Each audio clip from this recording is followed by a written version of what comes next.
उमेश कुशवाहा जी, आपका नाम अंग्रेजी ना बोले? ठीक बोले। माननीय मंत्री श्री अशोक चौधरी जी, माननीय मंत्री श्री संजय झा जी, राष्ट्रीय महासचिव हर्षवर्धन सिंह जी, यहाँ मुख्य प्रवक्ता नीरज जी, माननीय बिहार विधान परिषद की सदस्य श्रीमती रीना यादव जी, हमारे प्रदेश के साथी सभी प्रवक्तागण, सांसद चंद्रवंशी जी और अन्य सभी पार्टी के सम्मानित नेतागण और प्रेस के साथियों, आप लोगों को आमंत्रित किया है हमने ये बताने के लिए कि कल एक निर्णय हुआ और माननीय मुख्यमंत्री जी ने पार्टी के सभी विधायक, विधानसभा के सदस्य, सभी विधान परिषद के सदस्य, बंद कर लीजिए ना आप, विधान परिषद के सदस्य, पार्टी के सभी सांसद, लोकसभा के, राज्यसभा के, सबों को आमंत्रित किया था उन्होंने और सबों से उन्होंने राय लिया, क्योंकि बहुत दिनों से सब लोग तरह तरह से मिलकर मुख्यमंत्री जी को अपनी भावना व्यक्त करते रहते थे। तो कल उन्होंने लिया, करीब 2 दर्जन से ज़्यादा लोगों ने अपनी राय व्यक्त की और सभी 100% लोगों ने यह कहा कि 2020 के विधानसभा के चुनाव में हम लोगों के, हमारे कार्यकर्ताओं के समर्थन से भारतीय जनता पार्टी जीती और भारतीय जनता पार्टी के कार्यकर्ताओं ने हम लोगों को हराने का काम किया। सौभाग्यवश हम लोग जो यहाँ जीत के बैठे हैं, हम लोग जीत के आ गए उनके पूरी साजिश के खिलाफ थे। इसलिए ऐसी परिस्थिति में आप निर्णय लीजिए, हम लोग के साथ, उन लोगों के साथ रहना है कि नहीं रहना। और तब मुख्यमंत्री जी ने कहा कि हम अपनी पार्टी के साथियों की राय से सहमत हैं और हम आज के बाद राष्ट्रीय जनतांत्रिक गठबंधन में नहीं रहेंगे। उसके बाद निर्णय हुआ, आप सब लोगों ने देखा, उसको बताने की जरूरत नहीं है।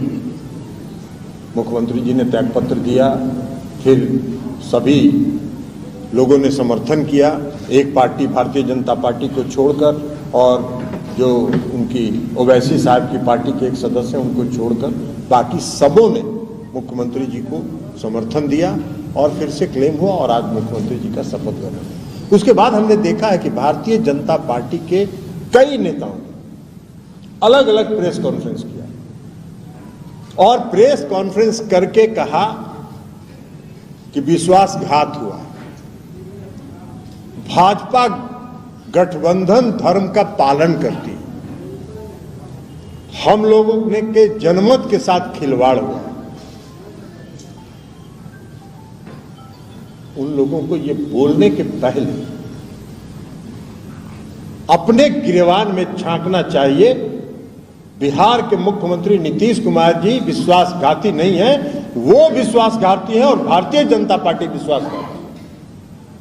राष्ट्रीय जनतांत्रिक गठबंधन का निर्माण कब हुआ था?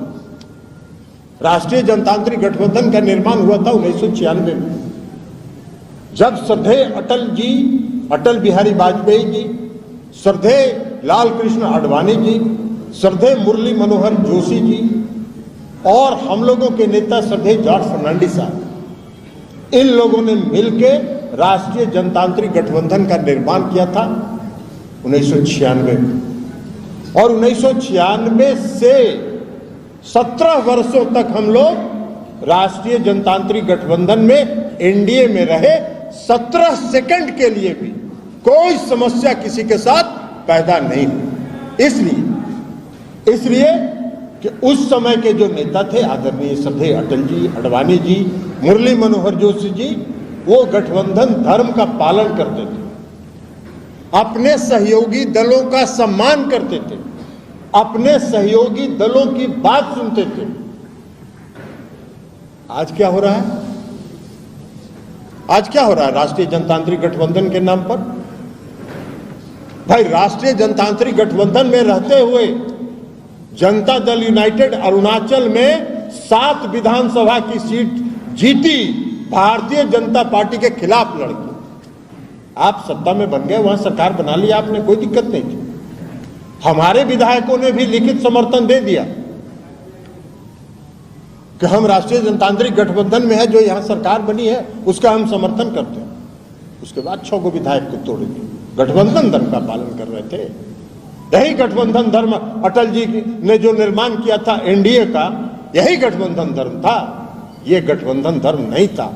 अटल जी, अडवाणी जी, जो जोशी जी के जमाने में राष्ट्रीय जनतांत्रिक गठबंधन के एक पार्टी से दूसरे पार्टी में कोई कहीं से ज्वाइनिंग नहीं कराता था, कोई दल बदल नहीं होता था। आपने 7 में से 6 विधायकों को तोड़ लिया।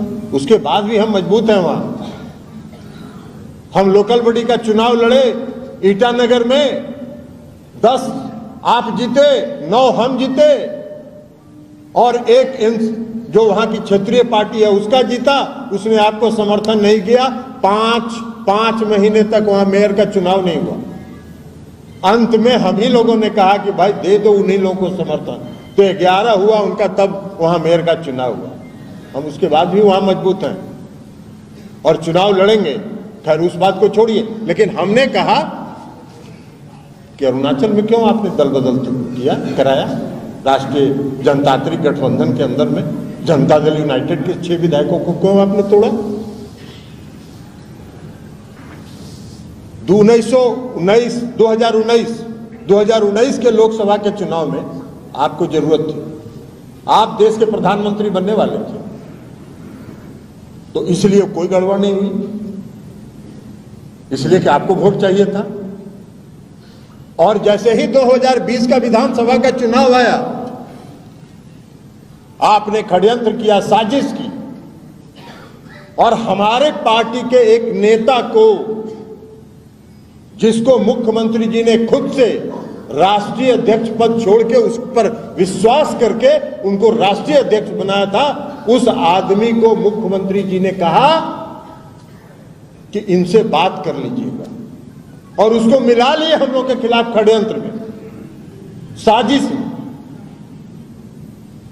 और साजिश करके कितने कैंडिडेट थे लोजपा के, उसमें जो भारतीय जनता पार्टी के नेता थे, सारे भारतीय जनता पार्टी के नेताओं को उन लोगों ने लोजपा में भेज के टिकट दिलवा के और अपने सभी कार्यकर्ताओं को यह निर्देश देके कि लोजपा के साथ लगे रहो, और चुनाव कराया 42, सब फिर वापिस आ गया, और सब चुनाव हार गया। और चुनाव हारने के बाद सब फिर भारतीय जनता पार्टी में वापस आ गया। यही तो काम कर रहे थे 2020 में। बड़ा राष्ट्रीय जनतांत्रिक गठबंधन का धर्म का निर्वाह कर रहे थे। और उसके बाद जब 2020 में हो गया, 42 सीट आ गई, तो मुख्यमंत्री जी मुख्यमंत्री नहीं बनना चाहते। आपने जबरदस्ती उनको मुख्यमंत्री बनाया, और जबरदस्ती मुख्यमंत्री बनवाने के बाद जो छुटभैया नेता लोग जो बयान दे रहे थे कि हम बड़े भाई हैं, हमारी कृपा से आप मुख्यमंत्री बने हुए हैं। हम इतिहास बताएं, 2005 में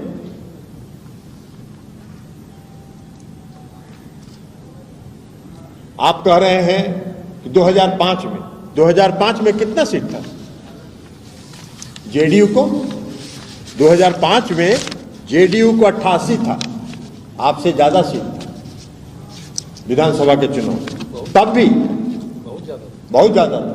तब भी मुख्यमंत्री जी ने कभी ये नहीं कहा, और हमारी पार्टी के एक कार्यकर्ता और एक नेता ने ये नहीं कहा कि हम बड़े भाई हैं और भारतीय जनता पार्टी छोटी पार्टी है। वो छोटा भाई है, हम बड़े भाई। पूरे सम्मान के साथ मुख्यमंत्री जी ने गठबंधन धर्म का पालन किया। 2010 के चुनाव में हमको कितना था? जनता दल यूनाइटेड को 118 सीट थी। 118 पर नीतीश कुमार जी अकेले सरकार बना सकते थे। उन्होंने कहा कि नहीं, राष्ट्रीय जनतांत्रिक गठबंधन है, बीजेपी भी है इसमें, उसको भी पर्याप्त सम्मान और इज्जत के साथ उन्होंने हिस्सेदारी दी। कभी नहीं कहा 2010 से 2015 तक 13 तक, 2013 तक, जब तक वो एनडीए में थे, कभी उन्होंने नहीं कहा कि हम बड़े भाई हैं, आप छोटे भाई हैं। कितना हिस्सेदारी दी उनको, बराबर का हिस्सेदारी दिया उनको। 2015 से 2017 तक, 2017 से 2020 तक कौन बड़ा भाई था? आपको कितना है भाई? प्रधानमंत्री इस देश के, बिहार के 2015 के विधानसभा के चुनाव में 42 आम सभा किए थे ना, 42 आम सभा किए थे, आज जीते कितना? मात्र 53 सीट। उसके बाद जब हम लोगों ने 2017 में राष्ट्रीय जनतांत्रिक गठबंधन में जाने का फैसला किया, कौन बड़ा था? कभी हम लोगों ने कहा क्या कि हम बड़े भाई हैं, आप छोटे भाई हैं? कभी नहीं कहा हम लोगों ने। इसलिए कि नीतीश कुमार जी कहते हैं कि गठबंधन अगर करिए तो साथी के साथ सम्मान का भाव रखिए और सम्मान के भाव के साथ चलिए। आप क्या करते हैं? आप कौन सा धर्म का पालन करते हैं? अभी बोल रहे हैं कि बड़ा जनमत का अपमान हुआ, और 2015 में जब नीतीश जी जीते थे तो किसके गठबंधन से जीते थे? किस गठबंधन के साथ जीते थे? नीतीश कुमार जी जीते थे महागठबंधन के, और महागठबंधन से जीतने के बाद 2017 में जब एनडीए में शामिल हो गए तो बड़ा जनमत का सम्मान हो रहा था, और आज जनमत का अपमान हो रहा है। बारे भैया, क्या है, क्या हिसाब है? कौन सा खेल करना चाहते हैं आप? न गठबंधन धर्म का पालन करते हैं, न अटल जी, अडवाणी जी ने जिन सिद्धांतों पर, नीतियों पर राष्ट्रीय जनतांत्रिक गठबंधन का निर्माण किया, न उसका पालन करते हैं। आप कर क्या रहे हैं? देश की जनता ने आपको मैंडेट दिया, देश की जनता ने आपको जो मैंडेट दिया, वो मैंडेट किस लिए दिया? वह देश में शासन न करिए। देश में शासन करने के बजाय, देश की समस्याओं से उलझने के बजाय पूरे देश में तनाव पैदा कर रहे हैं। पूरे देश में तनाव पैदा कर रहे हैं। तनाव करके विकास नहीं होता है, और इसीलिए 2005 में ही मुख्यमंत्री जी ने कहा था, न्याय के साथ विकास, सामाजिक सद्भाव, सांप्रदायिक सद्भाव। आप कौन सा माहौल खराब कर रहे हैं पूरे देश का? महंगाई बढ़ रही है। आपने कहा कि 2 करोड़ लोगों को रोजगार देंगे, कितना को रोजगार दिया आपने? वह 3 लाख लोगों ने आर्मी की परीक्षा 3 साल पहले पास की है, कोरोना काल के पहले। 3 लाख से ज्यादा लोगों ने पास किया है, उनका मेडिकल टेस्ट हो गया। आज तक नियुक्ति पत्र जारी नहीं हुआ, उसको बंद कर दिए, और 4 साल के लिए अग्निवीर बना रहे हैं। अग्निवीर भी बना के आप कौन सा काम करना चाहते हैं इस देश में? 4 साल के बाद उसको रोड पर भेज दीजिएगा, वो बेरोजगार कहां जाएगा? और उन 3 लाख लोगों का क्या हुआ जो दौड़ में कम्पीट किए, मेडिकल में कम्पीट किए, सब में कम्पीट किए, उनका मेडिकल टेस्ट हो गया, और आज तक उनको नियुक्ति पत्र नहीं मिली। हमने देखा था जब अग्निवीर का योजना लागू हुआ था, तो उनके कोई एक बड़ा भारतीय जनता पार्टी के नेता हैं, विजय वर्गीस, उन्होंने कहा कि अरे पास करेगा 4 साल के बाद तो हम भारतीय जनता पार्टी के ऑफिस में सबको सिक्योरिटी गार्ड में रख लेंगे। किसी अखबार में देखा था। यही तो सोच है आपकी, यही तो आपको देश चलाने की सोच है। तो देश चलाने की का जो सोच है, उसके आधार पर देश तरक्की नहीं करेगा। बिहार अगर तरक्की किया है मुख्यमंत्री नीतीश कुमार जी के नेतृत्व में, तो काम के प्रति समर्पण भाव से। अब भाषण दे रहे एगो हमरे जो जिनका नाम लिए श्री RCP सिंह साहब, जो पहले यहाँ थे, जिनको मुख्यमंत्री जी ने अपना इस्तीफा देके उनको बना दिया था, उनका भी देख रहे हैं जनमत का अपमान हुआ। अरे जो 4 आदमी नीतीश कुमार जी को लेके चले गए थे राष्ट्रीय जनतांत्रिक गठबंधन में, उसमें आप भी एक थे, तो उसमें जनमत का अपमान आपको नहीं दिखाई पड़ रहा था? अरे आप तो नीतीश कुमार जी ने जो विश्वास किया, जो आप पर उन्होंने भरोसा किया, आंख मूंद कर आप पर विश्वास किया, और आपने आंख मूंदकर नीतीश कुमार जी के पीठ में छुरा भोंकने का काम किया, उनके पीठ में छुरा भोंकने का काम किया और भारतीय जनता पार्टी के एजेंट बन के जनता दल यूनाइटेड के अंदर आ गए। अब प्रवचन दे रहे, उसमें से 4 आदमी जो हमने कहा सलाह देने वाले में एक आदमी भी हैं, संजय झा जी, तो ये तो हैं अभी हम लोग के साथ, ये बरकरार है। मनीष जी कह रहे हैं हम भी थे, आप भी थे क्या?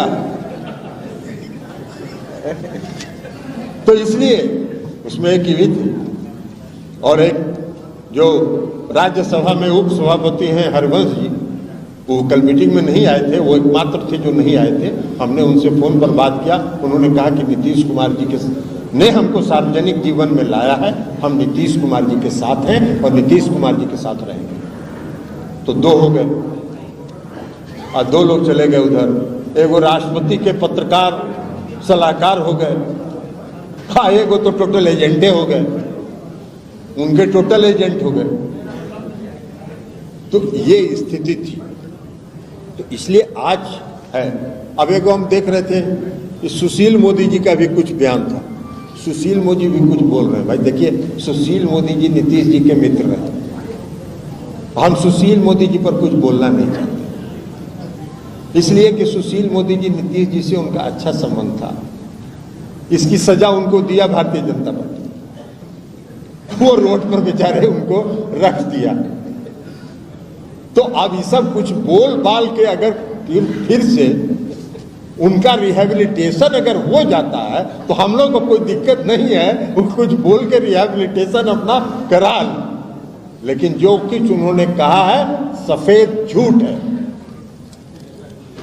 और रविशंकर प्रसाद बेचारे कुछ बोल रहे हैं, वो भी बेरोजगार हैं आजकल, सरकार में थे, मंत्री थे, ड्रॉप हो गए, मंत्री से ड्रॉप हो गए, तो अब कुछ बोल रहे हैं। तो अब 2 साल बचा है, कहीं फिर एक आध चांस लग जाए 2-4-6 महीना के लिए, तो इसलिए वो प्रयास में है। तो उनके प्रति भी हमारी सहानुभूति है, सुशील जी के प्रति हमारी सहानुभूति है। आई संजय जायसवाल जी तो आरजेडी में के कैंडिडेट न रहे हैं, संजय जायसवाल जी कौन सी प्रवचन दे रहे हैं, विश्वासघात बता रहे हैं। अरे विश्वासघात तो आप करते हैं, विश्वासघाती आप हैं, गठबंधन धर्म का पालन आप नहीं करते हैं। तो इसलिए ये सब बात साफ रिकॉर्ड पर आ जाना चाहिए कि वो गलत है और नीतीश कुमार जी ने जो फैसला लिया है वो अपनी पार्टी के नेताओं के, पार्टी के कार्यकर्ताओं के की भावना के अनुरूप उन्होंने यह फैसला लिया। इसलिए इसके अलावा आपको अगर कुछ पूछना हो आप एक एक करके पूछिए, एक एक करके। 2020 में जब आपके साथ विश्वासघात हुआ तो 2022 अगस्त तक आप क्यों वेट करते रहे? दूसरा सवाल है कि आज जो चीज होना है कि आप लोग चाहते थे कि वो राष्ट्रपति बने। तीसरा एक मेरा सवाल है कि क्या आपने कोई विधायकों को तोड़ने की भी कोई साजिश की? और एक अंतिम सवाल है कि आपको इनकम टैक्स, सीबीआई की सबका डर नहीं है क्या? देखिए, पहला सवाल आपका क्या था? 2022 तक क्यों वेट किए? इसलिए कि नीतीश कुमार जी का स्वभाव, और मनीष जी आप भी नीतीश कुमार जी को बहुत नजदीक से जानते हैं, नीतीश कुमार जी का स्वभाव है कि किसी चीज को जब तक बर्दाश्त करने की उनकी क्षमता होती है तब तक वो बर्दाश्त करते हैं। लगातार अपमान किया जा रहा था, ये छुट भैया नेता लोग रोज बयान देते रहते, मेरी कृपा से बने हैं, हम बड़े भाई हैं, कोई कह रहा है हम क्षेत्रीय दल का अस्तित्व मिटा देंगे, कोई कुछ बोल रहा है, और कोई आके बोल रहा है कि 2024 में 2025 में हम इनके नेतृत्व में रहेंगे। अरे तो कथनी और करनी दोनों में अगर एक रूपता नहीं रहेगी तो उसका परिणाम तो वही होगा जो आज हुआ। दूसरी बात आपने कहा सुशील मोदी जी उपराष्ट्रपति, अरे काहे का उपराष्ट्रपति नीतीश कुमार जी? नीतीश कुमार जी को तो पहला दिन जब मीडिया में चला कि राष्ट्रपति के उम्मीदवार हो सकते हैं, उसी दिन मैंने कह दिया था कि नीतीश कुमार राष्ट्रपति के उम्मीदवार नहीं है और नीतीश कुमार राष्ट्रपति कभी नहीं बनेंगे। तो उसी दिन कह दिया था। सुशील जी को तो हमने कहा आपको अभी कि सुशील जी बोल रहे हैं, अब वो बेचारे का पुनर्वास हो जाए तो इससे बेहतर हम लोग के लिए खुशी की बात कोई नहीं होगी। यही सब बोल के पुनर्वास हो जाए। एक बार और हम जानते हैं, उसके पहले भी एक बार बहुत भारी वनवास में थे, राज्यसभा में तो नहीं गए थे, तब बिहार में थे। 1 मिनट हरिया ना भाई, उनका जवाब देने दीजिए। अरे उसका पहले जवाब हुआ तो दे दे। अरे सप्लीमेंट्री सवाल अभी पहले मेन जवाब दे देना। अब ऐसे नहीं है, ऐसे नहीं जवाब देते हैं। अभी हम ऐसे नहीं जवाब देते हैं, हमको देने दीजिए। उन्होंने जो बीच में भी वनवास में थे, ये संजय झा जी गवाह हैं, भारतीय जनता पार्टी के एक नेता जो हम सबों से, जिनका बहुत गहरा संबंध, अरुण जेटली जी, वो अब नहीं है इसके। और अरुण जी ने, हम और संजय झा दोनों थे, अरुण जी ने कहा एक दिन, हम उसमें एनडीए में नहीं थे, हम उसमें महागठबंधन के पथ निर्माण मंत्री थे, और हम गए थे अरुण जी से, जब जाते थे तो हम लोग मिलते थे और वो भी प्रेम से खिलाते थे कहीं भी ले जाके। तो अरुण जी ने कहा हमको कि यार सुशील अपना दोस्त है, उससे कोई बात नहीं करता है, यहाँ फोन करता है। हमने उसको कुछ दे के और उसको फिर से पुनर्स्थापित करने में हमने योगदान किया, हमका बहुत अच्छा काम किया। तो फिर से अभी वो अरुण जी जैसे लोग तो नहीं है, लेकिन अभी सब बयान देने से अगर सुशील जी का पुनर्वास हो जाता है तो हम लोग को पूरी सहानुभूति सुशील जी के साथ है, इसलिए उसमें कोई दिक्कत नहीं। और लास्ट क्वेश्चन क्या था? ऐसा विधायकों को, हमारे विधायकों को कोई नहीं तोड़ पाएगा। एक बात बता देते हैं, हमारे विधायकों को कोई तोड़ नहीं पाएगा। प्रयास तो राष्ट्रीय जनता दल पर कल कर रहे थे, आपका तो कुछ संबंध सब जगह है, मनीष जी पता लगा लीजिए। राष्ट्रीय जनता दल के लोगों को फोन कर रहे थे कि भाई रुक जाओ, किसी तरह 3-4 दिन रुक जाओ। तो ये सब काम वो लोग उधर करते हैं, इधर कोई उनका एजेंटे अब नहीं बचा। एक वो एजेंट था जिसको नीतीश कुमार जी पहचान लिए और विदा कर दिए, बेटिकट कर दिए। अब तो बेटिकट कर दिए तो अब कहाँ उनका कौन एजेंट यहाँ बचा है जिससे वो प्रयास करते? बोलिए अब आप। और इनकम टैक्स, सीबीआई और ईडी से हम लोग को क्या लेटर लगेगा? हम लोग कोई कंपनी चलाते हैं? हम लोग कोई कंपनी चलाते हैं कि मनी लॉन्ड्रिंग करते हैं? जितना ही भी सीबीआई या ईडी लगाना है लगा ले, हम लोग को कोई फर्क नहीं पड़ता है।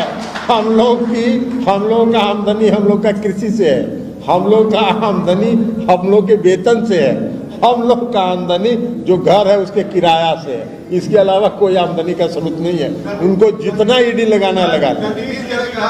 बोले, हमने पूछा था सवाल ये उपराष्ट्रपति वाला, उन्होंने कहा कि अगर सुशील जी को ड्रॉप नहीं किया गया होता, मिनिस्टर बनाया गया होता, कैबिनेट के पार्ट रहते, तो ये नौबत नहीं आती, भाजपा जदयू इंटैक्ट रहता। ठीक कहा नीतीश जी ने, ठीक कहा।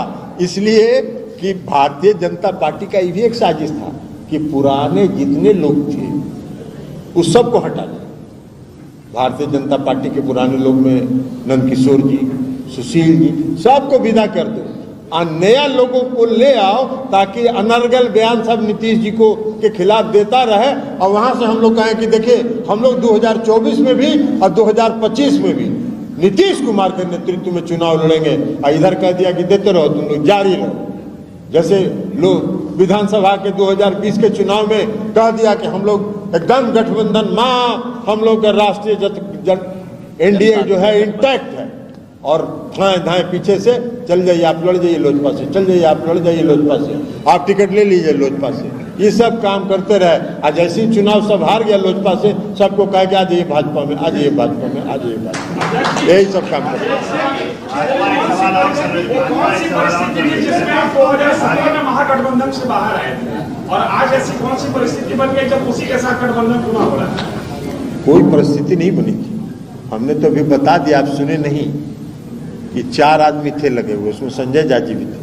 4 आदमी लगे हुए थे, उनको कह रहे थे कि इतना दिन लंबे समय से आप आप एनडीए में रहे हैं, चले जाइए, मोदी जी बड़ा आपको प्रेम करते हैं।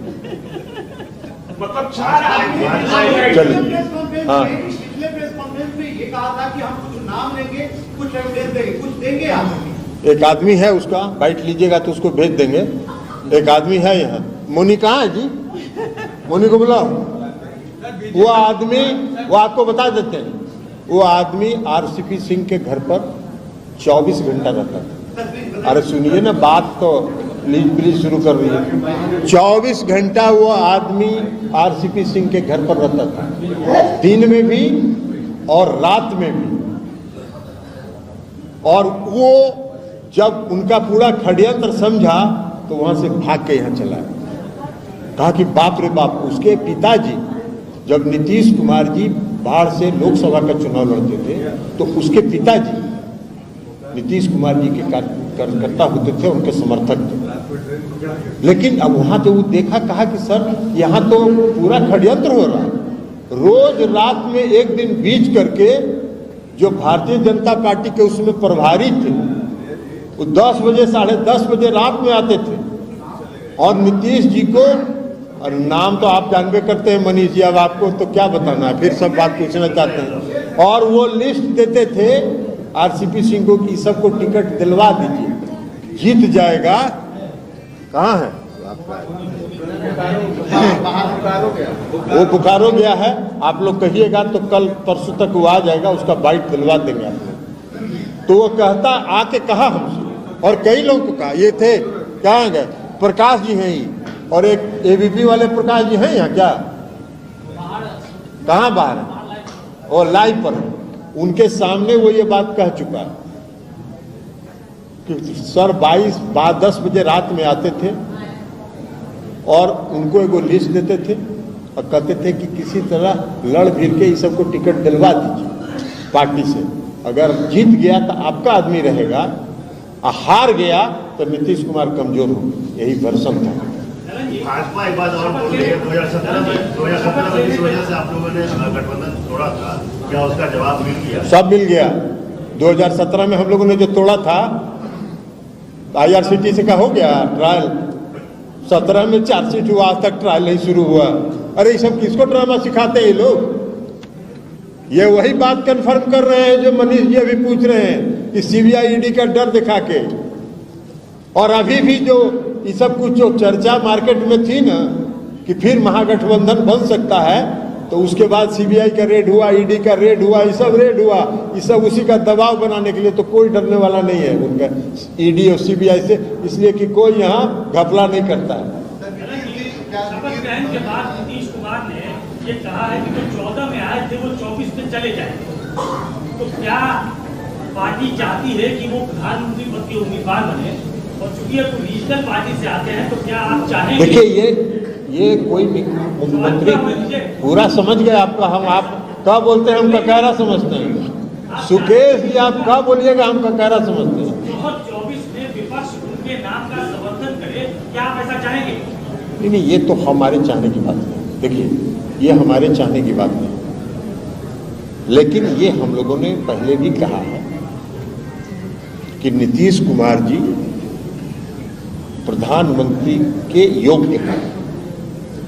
योग्यता का मतलब ये नहीं होता है कि वो उसके उम्मीदवार, दोनों में बहुत अंतर है। योग्य होने का मतलब है कि जिसको विजन हो, जिसको देश चलाने की क्षमता हो, जिसको शासन चलाने की क्षमता हो, जो देश की समस्याओं को बारीकी से समझ सके। ये सारे गुण नीतीश कुमार जी के में हैं।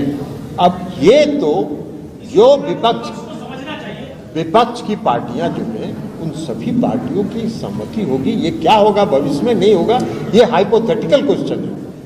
लेकिन इतना बात जरूर है कि नीतीश कुमार जी ने जो कहा है कि 2014 वाले 2024 में होंगे कि नहीं होंगे, इस पर प्रश्न चिन्ह जरूर है। कैसे, आपको अभी हम समझा देते हैं। आज उनकी संख्या 303 है, बहुमत का आंकड़ा 272 है, 30 का संख्या उनको ज्यादा है। बंगाल से उस 30 में 16 बंगाल से हैं, तो अभी बंगाल से तो लगता है कि एक आध को जीत जाए तो वो भी भाग्य हो, नहीं तो साफे हैं। अब बिहार में 17 गो हैं, तो अब वो क्या को जीतेंगे वो तो वो ज्यादा समय बता देगा। तो 16 दूना 32 तो साफ हो गए। तो 272 के नीचे जहां आए, 272 के नीचे जहां आए, उनके पटिया में जो तानाशाही चल रहा है सब तो खखुआया हुआ। हम लोगों से भी मिलता है ना लोग सेंट्रल हॉलवा में, सब कहता है कि बाप रे बाप ये बोला, उसका तो 1 मिनट में गर्दन साहब। बेचारे अडवाणी जी का बताइए क्या गलती है? मुरली मनोहर जोशी जी का क्या गलती था? सबको हाशिए पर रख दिए। कोई नामों लेता है?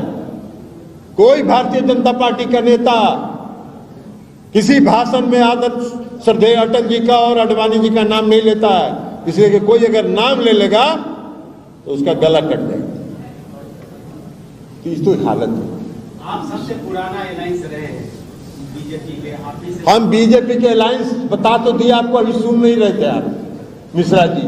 हम कहे कि 17 साल रहे हम लोग और 17 सेकंड के लिए भी कोई समस्या नहीं आई, इसलिए कि आदरणीय श्रद्धेय अटल जी, श्रद्धेय अडवाणी जी, श्रद्धेय मुरली मनोहर जोशी जी और श्रद्धेय जॉर्ज फर्नांडिस साहब बिना आपसी सहमति के और बिना आपसी विचार विमर्श के कोई निर्णय नहीं करते। ये बताइए सर कि दोबारा फिर एनडीए में आप लोग जाएंगे कि नहीं? काला नीतीश जाएंगे एनडीए में। एक बार नीतीश जी ने कहा था अब अगला सलाहकार, अब अगला ट्रिप में अगर आप सलाहकार बनिएगा तो आप अलग बात है। आपको तो हम ऐसे एडवाइजरी में रखे हुए हैं। आगे एनडीए अब ये बोल दिए ना इनको, उमेश कुशवाहा जी को कि इनको सलाहकार बना लीजिए। किससे? काहे डर लगेगा? काहे डर लगेगा? चोरी कर रहे हैं क्या? और क्या आपको दिख नहीं रहा है? पूरा देश देख रहा है, ऐसा पूरा देश देख रहा है। रातों रात उनको समझ में आता है कि इन पर ईडी लगाना चाहिए। भाई महाराष्ट्र में क्या हुआ? ये 7 तारीख की रात में आप लोगों को भी समझ में आया क्या? हम लोग ईडी और ईडी और सीबीआई से समझ में नहीं आया, हम लोग को बहुत पहले समझ में आया। तेजस्वी यादव को क्या सीबीआई ईडी जो है वो परेशान कर रही है? ये आ गए, अभी आपको खोज रहे थे हम। इधर आइए जरा आगे, और इनको जरा माइक दो। अभी मनीष जी जो सवाल पूछ रहे थे, सुकेश जी, और वो एक आपको मोनी से भेंट करवाए थे ना उस दिन। मोनी आपके सामने स्टेटमेंट दिया था ना, आज नहीं है, वो बोकारो चला गया है, नहीं तो आज यहाँ सबके सामने देता।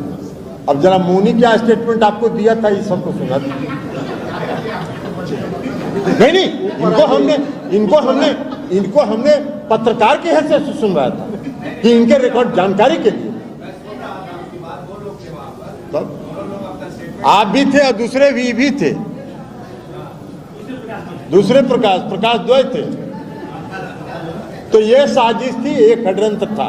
अब बोल रहे हैं वो तो क्या करें, अब एजेंट हो गए थे तो अब एजेंट क्या बोलेगा कि हम एजेंट थे। अब जाए ना जहां मन करे वहां चले जाएं, खुला मैदान है, एजेंटी करें, इसमें कहाँ कोई दिक्कत है यार। मतलब आपका ऑपरेशन सक्सेस रहा? आपने जो कोई ऑपरेशन नहीं है, सब ऑपरेशन